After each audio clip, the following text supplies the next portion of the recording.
Sport Plus, race. Okay, race seems a bit excessive. Sport Plus. Yeah, let's see what that's like. Holy crap!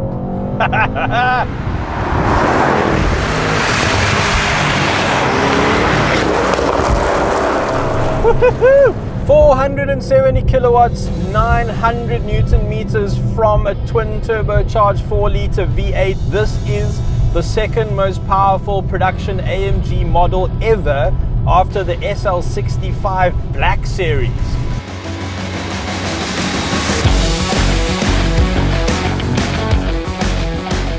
8-speed gearbox, 0 to 100 in 3.2 seconds.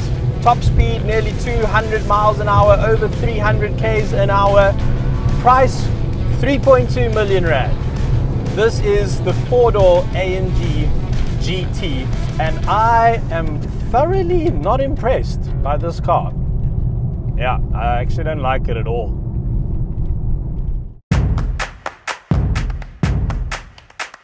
So this is a sledgehammer saloon from a company famous for making sledgehammer saloons. So what's wrong with it? So what we have here is a fantastic marketing exercise from Mercedes-Benz. After they successfully launched the AMG GT, which is that super sporty supercar which is designed to take on the likes of the Porsche 911, they then decided that maybe they could apply that nameplate to a 4-door. So they took the chassis from the E-Class and the CLS, and they put a very nice grille on the front. They put 4 individual seats inside the car, and they called this the AMG GT 4-door. But besides the engine, that's pretty much all it shares with the AMG GTR. However, it's more powerful, but it kind of needs that power. This car is heavy, very heavy. On the license disc, it says that its dry weight is 2,120 kilograms, 2.1 tons, which makes it heavier than a Range Rover Sport. And the problem with trying to turn such a heavy car into a sports car is that at some point the laws of physics simply catch up with you. I mean, a 2.1 ton object moving at this speed carries a lot of inertia. You know, you get to a corner and naturally the car wants to go straight. And so you have to implement a lot of German wizardry and maths and algorithms, and the suspension system has to work very hard, and the electronic stability control and the dampers all have to come together in a sort of symphony of trying to keep you out of a ditch. And the thing is that if you are really concentrating, if you feeling things carefully through your butt and your feet and your hands on the steering wheel, you can feel all that stuff in action in this car. And what that means is that this doesn't feel like a pure sports car experience. It's very different to what you get, say, in the 2-door AMG GT. And I think it comes down to one simple attribute that no matter how good your German wizardry is, you just can't get around it. And that is that the center of gravity in a car like this is just a bit too high. But I've got to be honest, even though this is an absolute heffalump of a car, it's very agile.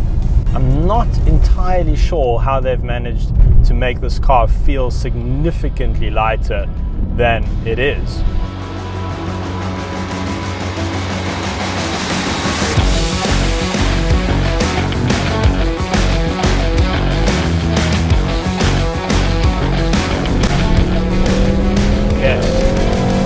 Up into 4th, down to 3rd.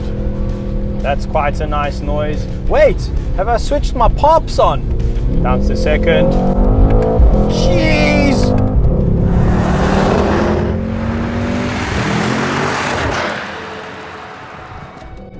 .900 Newton meters is a lot.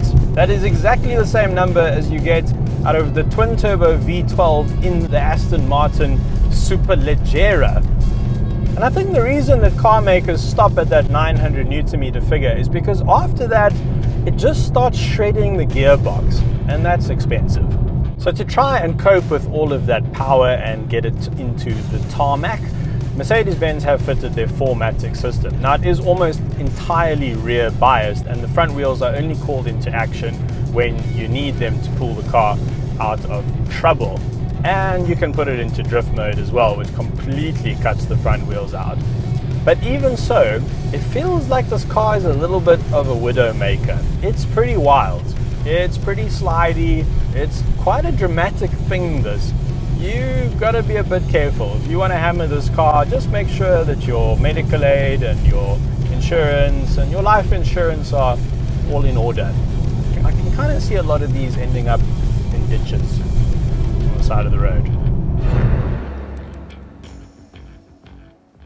But at least when you're in that ditch, you'll be very comfortable. With 4 luxurious bucket seats, the AMG GT 4-door is strictly for 4 people. And the interior is quite lovely, the highlight being the center console with all the AMG controls.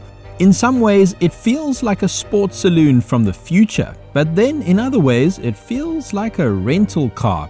The seats and steering column in our test unit were not electric. Yep, for your 3 million rand, you still have to reach under the seat, pull a lever, and move your own seat.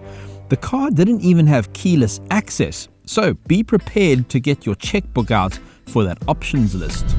But Mercedes have gone to some lengths to make this quite an exciting experience and quite an exciting car to operate. I mean, you can choose your modes in 2 places. There's this little jog wheel here on the steering wheel with a little screen in it. That's quite fun. So you've got comfort, sport, sport plus, and race. And that obviously changes the aggression of the gearbox and the dampers and the exhaust and the gearbox. I said gearbox already, hey? It changes all those things. If you want, you can also change it over here where there's a little screen, and then you could independently change the map on the gearbox, the suspension as well. You can change your steering weight. You can operate the rear spoiler independently as well, and of course you can turn on your pops, but make them lacquer loud. So when you're cruising through Bedford View there, you attract all the cherries, know what I'm saying?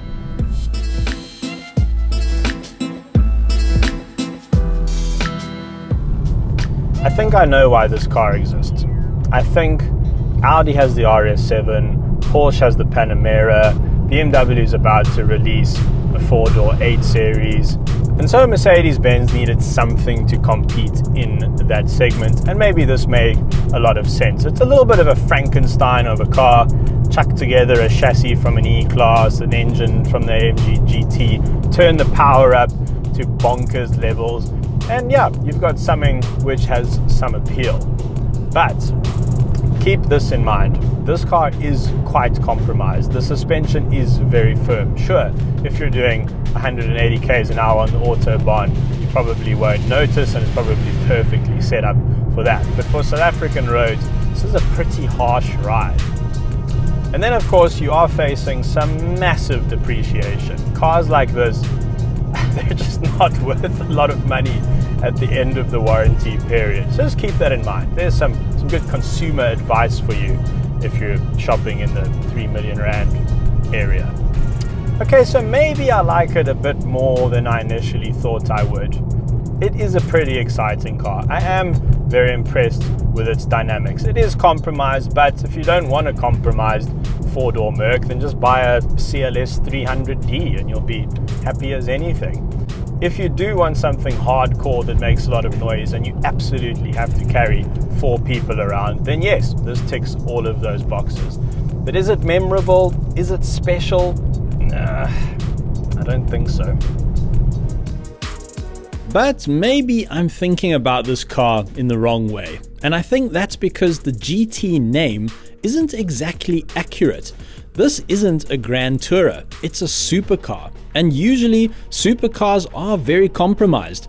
But the reality is that this car provides supercar thrills and a proper supercar experience. Except in this case, you can comfortably scare 3 other people at the same time. Did you know that we also sell really awesome car-themed merchandise? Check out our range of custom t-shirts and prints at our online store now. Simply click on the square box on your screen and we'll take you there, or the link is in the description below. Thanks for watching.